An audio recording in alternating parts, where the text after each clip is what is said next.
কাঁঠাল কয়দিন ধরে বয়ে রইছুন বেশিন না ভাই এই দুঃখের কথা আমাদের আর দিলেন ছোটবেলা মা কাঁঠাল খিলাইছিল একটা না খাবো না করলাম পরে খিলাইলো খাইলাম খাই আর মনে হলো বুঝিয়ে চিনি বিচিটা গাড়ি গিয়া আচ্ছা আই যে বিচি গাড়লাম না হ্যাঁ যত্ন করলাম এর জন্য 12 পয়সা কাম লাগিয়ে দিয়েছিলাম 2টা তাই নি ভাই আর যত্ন করছি আর পিছে মেলা খরচ হয়েছে মনে করেন 112 কেজি ওজন হবো তা তো বই এত বড় কাঁঠাল তো বই এই কারণ মনে করুন যে 7 দিন ধরে বই হয়েছি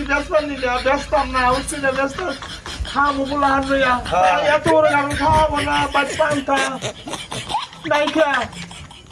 একটা পুলার মানুষ করতেছে বড় মানুষ করতেছে বড় ভারী লাগছে কঠিন এই মর্যাদা দিয়ে এটা মানুষ করছি ভাই একটা ফুলা আমার যে মানুষ করা এই কাঁঠালটা গাছ এইভাবে পরিশ্রম করছুন কান্দিবেন না ভাই কান্দিবেন না পেশা আইলাম না বলে 7 দিনের দিন আজকে একটা হন্ডাওয়ালা কাস্টমার আইছে কোনাবাড়ি জোরম থেকে হ্যাঁ এই দিয়া হেডে পড়ে এই এত বড় জিনিস আমারই দেয় না আমার বুকটা ফাইটটা গেলাম কি কারণ কিভাবে যে পেইসা পাইতে ফিরে দেবো আমার রাস্তায় কুলাই না না ভাই কান্দিবেন না ভাই কান্দিবেন না কি করবেন না ভাই টাঙ্গাইল জেলা গোপালপুর থানা লবণ গ্রাম মির্জারপুরে আমার নাম হলো উদয় সান আমি এই কাগজ দিয়ে দিলাম আপনারা তোমার জন্য যদি দেখুন এমনকি কোনাবাড়ি চরণ যাবেন যোগাযোগ করে কাগজ দেখতে পাবেন মনের মতো কাগজ যদি মানে সোয়া যায় তো